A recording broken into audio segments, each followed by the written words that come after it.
मुझे बचपन से एनिमेशन का तो बहुत शौक था और बचपन से मैं ड्राइंग कर रहा हूँ और म्यूज़िक बजा रहा हूँ। लेकिन मैंने कभी सोचा ही नहीं था कि पाकिस्तान में एक हैंड ड्रॉन एनिमेशन स्टूडियो कभी होगा। तो अ,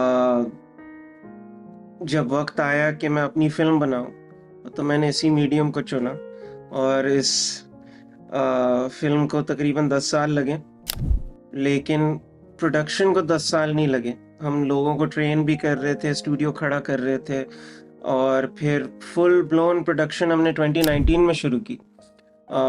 उससे पहले किक स्टार्टर किया और मैं मतलब जापान और टेड के साथ चीज़ें एक्सप्लोर कर रहा था और 2019 से 2023 के आखिर तक हमने ये फ़िल्म बनाई।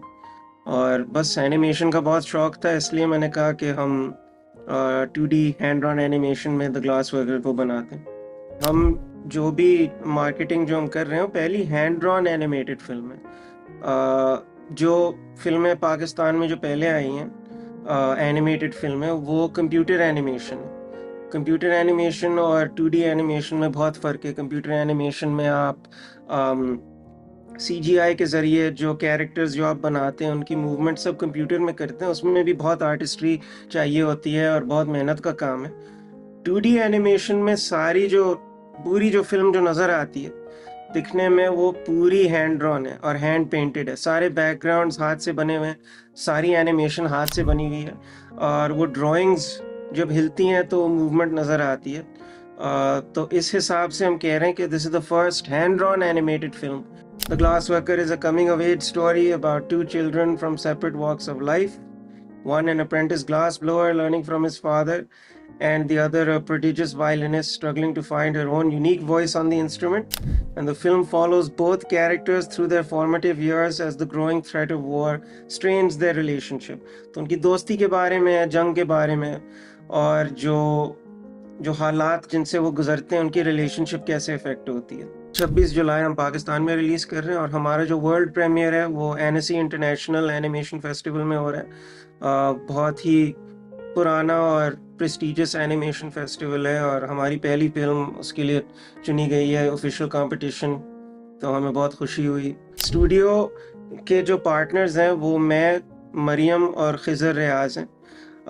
हम मानो कि फाउंडर्स और ओनर्स हैं और फिर जो बाकी लोग जो स्टूडियो में काम करते हैं, बहुत मतलब जो मैंने पहले कहा कि बहुत सारे टैलेंटेड लोगों के साथ काम करने का मौका मिला।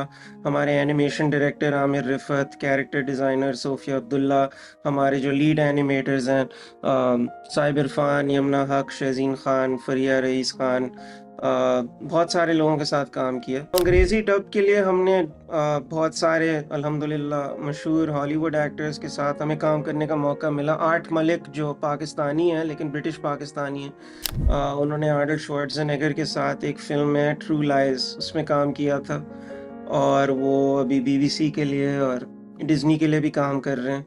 साशा धवन एक और एक्टर हैं जो मशहूर हैं डॉक्टर हू के लिए, और अभी वो एक हुलू की सीरीज़ है द ग्रेट, उसमें एल फैनिंग स्टार करती हैं और ये साशा धवन एक कैरेक्टर प्ले करते हैं उसमें, उसका नाम ओर्लो है। तो उनके साथ काम करने का मौका मिला तो हमें बहुत खुशी हुई। और उर्दू डब के लिए तो मैं काफ़ी एक्साइटेड था क्योंकि हमने खालिद अनम के साथ काम किया और डीनो अली और मुरू।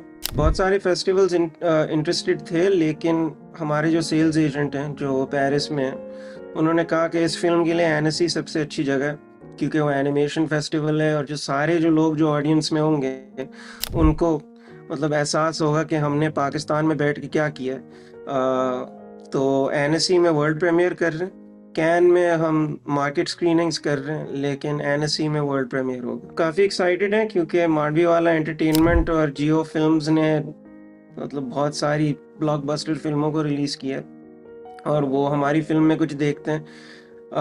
तो I am just very happy to be part of their रेpertoire।